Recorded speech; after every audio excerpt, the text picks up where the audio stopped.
लेकिन अब क्या कीजिएगा, क्योंकि आपकी पत्नी ने तलाक ले लिया है, वो अपनी दूसरी शादी करके शी इज़ एंजॉइंग, और आप 498 का जो केस जो आपके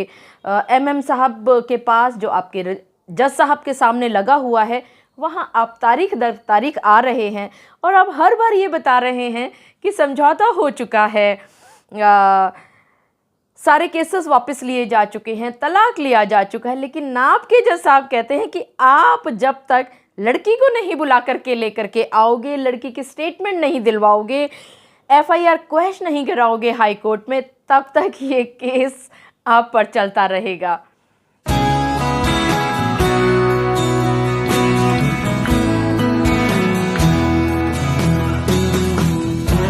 जब भी आप म्यूचुअल कंसेंट के डिवोर्स में जाते हैं तो एक सवाल जो आप सभी के सामने सबसे ज़्यादा आता है वो ये है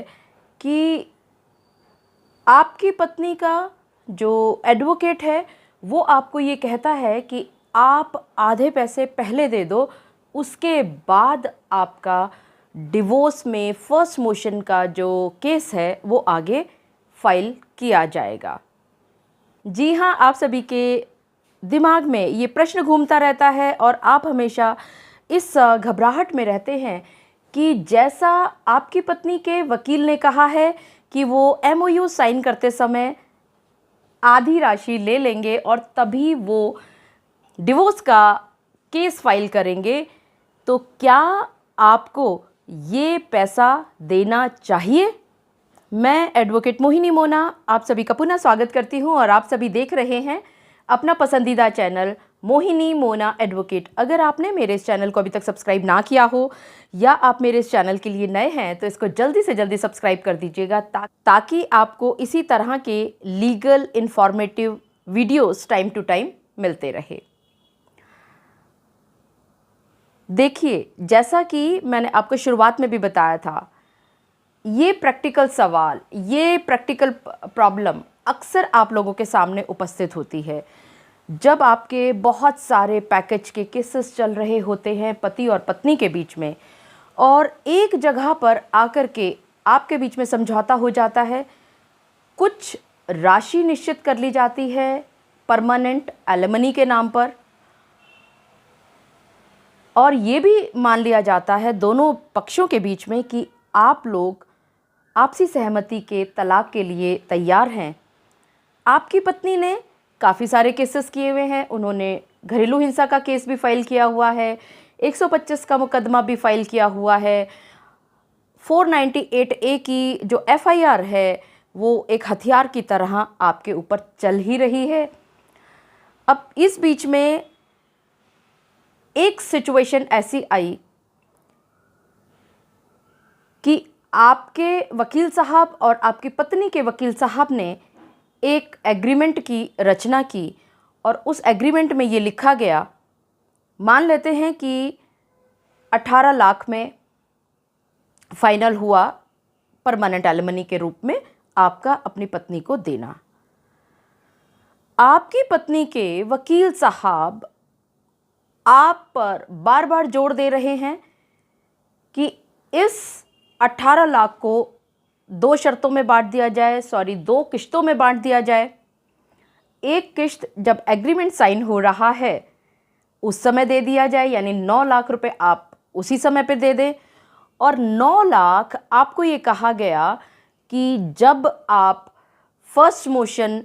फाइल करेंगे और उसका ऑर्डर आएगा तो उस समय पर आपको देना होगा। उन्होंने जो एग्रीमेंट फाइल किया उस एग्रीमेंट में कहीं पर भी इस बात का जिक्र नहीं किया कि इस राशि लेने के बाद और कोई राशि नहीं मांगी जाएगी। उन्होंने इस एग्रीमेंट में ये भी कहीं जिक्र नहीं किया कि घरेलू हिंसा का केस अगर वापस लिया गया तो उस समय पर आप वहाँ पर उपस्थित होंगे और कुछ राशि आप वहाँ देना चाहेंगे या 125 के मुकदमे में देना चाहेंगे, और 498A जो कि सबसे बड़ी तलवार है आपके ऊपर लटकती हुई, उसका तो कहीं पर जिक्र ही नहीं किया गया। उस एग्रीमेंट को जब पढ़ा गया तो ये पाया गया कि 18 लाख रुपया दे दिया गया। जब आपने अपनी पत्नी के वकील साहब से ये पूछा कि अगर आप वो सारा पैसा दे देते हैं और उसके बाद भी अगर आपकी पत्नी केस नहीं उठाती है तो क्या होगा, क्योंकि उसका जिक्र किया जाना बहुत ज़रूरी था। ये सवाल आपके दिमाग में आना लाजमी है। यहाँ पर आपकी पत्नी के वकील साहब ये कहते हैं कि ये सब इसलिए नहीं लिखा जा रहा और वो अपने केसेस इसलिए नहीं उठाएंगे क्योंकि उनको ये डर है कि आप उनके केस उठाने के बाद पैसा नहीं देंगे। तो क्या आपको ये डर नहीं हो सकता कि आपने सारे पैसे दे दिए और उन्होंने केस नहीं उठाए तो क्या होगा? चलिए इनको भी एक बार के लिए छोड़ देते हैं, क्योंकि हो सकता है कि आप जब कोर्ट में जाते हैं और ये अपने डिवोर्स डिक्री कोर्ट में फाइल करेंगे, आप ये एग्रीमेंट फाइल करेंगे, तो हो सकता है कि आपको परेशानी का सामना ना करना पड़े। लेकिन क्या आपने कभी ये सोचा है कि आपकी पत्नी ने म्यूचुअल कंसेंट के तहत तलाक ले लिया, तलाक लेने के बाद उन्होंने एक निश्चित अंतराल बीतने के बाद उन्होंने दूसरी शादी भी कर ली। She is enjoying a lot और आप फंसे हुए खड़े हैं। अब आप पूछेंगे कि आप कैसे फंसे हुए खड़े हैं? इसका सीधा सा ये जवाब है कि 498A यानी दहेज का जो केस है जिसमें आपके ऊपर FIR लॉन्च हुई है, वो केस वापस नहीं लिया जा सकता, बल्कि उस केस को क्वैश यानी रद्द करवाना पड़ेगा अपने हाई कोर्ट में। और हाई कोर्ट में क्वैशिंग के टाइम पर आपको अपनी पत्नी का एक एफिडेविट वहाँ पर दायर करवाना होगा और वो हाई कोर्ट में आकर के ये स्टेटमेंट दर्ज करेंगी कि हाँ, आपके और उनके बीच में ये एग्रीमेंट हुआ था, डिवोर्स हो चुका है और सारे के सारे जो आपके इश्यूज़ थे वो सारे के सारे रिजॉल्व हो चुके हैं। अब आपके बीच में झगड़े का कोई भी कारण नहीं बचा और इसीलिए वो आपके विरुद्ध दर्ज करवाई गई FIR को रद्द करवाने के लिए अपनी सहमति दे रही हैं। लेकिन अब क्या कीजिएगा, क्योंकि आपकी पत्नी ने तलाक ले लिया है, वो अपनी दूसरी शादी करके शी इज़ एंजॉइंग, और आप 498 का जो केस जो आपके MM साहब के पास, जो आपके जज साहब के सामने लगा हुआ है, वहाँ आप तारीख दर तारीख आ रहे हैं और आप हर बार ये बता रहे हैं कि समझौता हो चुका है, सारे केसेस वापस लिए जा चुके हैं, तलाक लिया जा चुका है। लेकिन आपके जज साहब कहते हैं कि आप जब तक लड़की को नहीं बुला करके लेकर के आओगे, लड़की की स्टेटमेंट नहीं दिलवाओगे, FIR क्वैश नहीं कराओगे हाई कोर्ट में, तब तक ये केस आप पर चलता रहेगा।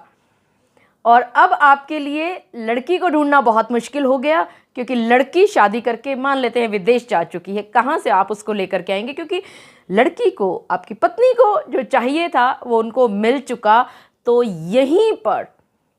फिर से कहूँगी, यहीं पर आपको बहुत ध्यान देने की ज़रूरत है। अगर आपकी पत्नी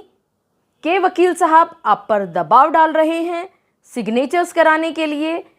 सारा पैसा पहले ही ले लेने के लिए, और साथ ही साथ अगर आपकी पत्नी के वकील साहब ये भी कहते हैं कि वो आपके वकील साहब के साथ बात करने में कंफर्टेबल नहीं हैं, तो यहीं आपको समझ जाना चाहिए कि कहीं ना कहीं आपके साथ धोखाधड़ी चल रही है,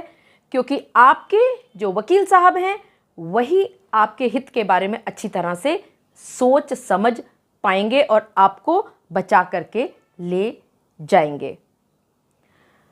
मुझे पूरा विश्वास है कि आप सभी को बहुत अच्छी तरह से ये मालूमात हो गई होगी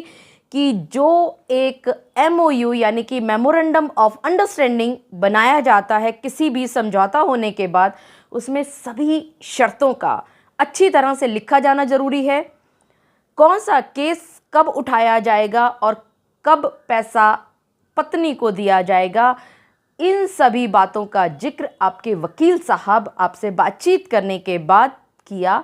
करते हैं। यहाँ आपको एक बात और भी ध्यान रखनी ज़रूरी है कि आपको अपने वकील साहब पर भरोसा होना बहुत ज़रूरी है। आप स्वयं में वकील ना बनें, बल्कि आप अपने वकील साहब को अपना दिमाग लगाने दें, ताकि ऐसा ना हो कि आप कहीं ऐसी स्थिति में जाकर के फंस के खड़े हो जाए कि ना आप अब इधर जा सकते हैं ना उधर जा सकते हैं। सुना है ना आपने, इधर कुआं और उधर खाई। तो ऐसी स्थिति से बचने के लिए आपको मेमोरेंडम ऑफ अंडरस्टैंडिंग का बनवाना बहुत ज़रूरी है, और उसमें सभी शर्तों को अच्छी तरह से लिखवाना भी बहुत ज़रूरी है, ताकि आप भविष्य में आने वाली परेशानी से अपने आप को बचा सके। अगले कुछ वीडियोस में मैं आप सभी के साथ इन्हीं बातों पर चर्चा करने वाली हूं कि MOU बनाते समय आपको किन किन विशेष बातों का ध्यान रखना ज़रूरी होगा। मुझे पूरा विश्वास है कि आपको मेरा आज का वीडियो भी बहुत अच्छा लगा होगा। अगर आपको मेरा आज का वीडियो भी अच्छा लगा तो इसको लाइक, शेयर और कमेंट करना ना भूलिएगा। और हाँ, अगर आप मेरे इस चैनल के लिए नए हैं तो इसको जल्दी से जल्दी सब्सक्राइब कर दीजिएगा, ताकि आपको इसी तरह के लीगल इन्फॉर्मेटिव वीडियोस की नोटिफिकेशन सबसे पहले मिल सके। और हाँ, आप सब्सक्राइब करने के बाद बेल आइकन में सबसे ऊपर का जो ऑप्शन है ऑल बटन दबाना ना भूलिएगा। अपना और अपने परिवार का बहुत अच्छी तरह से ध्यान रखिएगा। Thank you, take care, bye bye.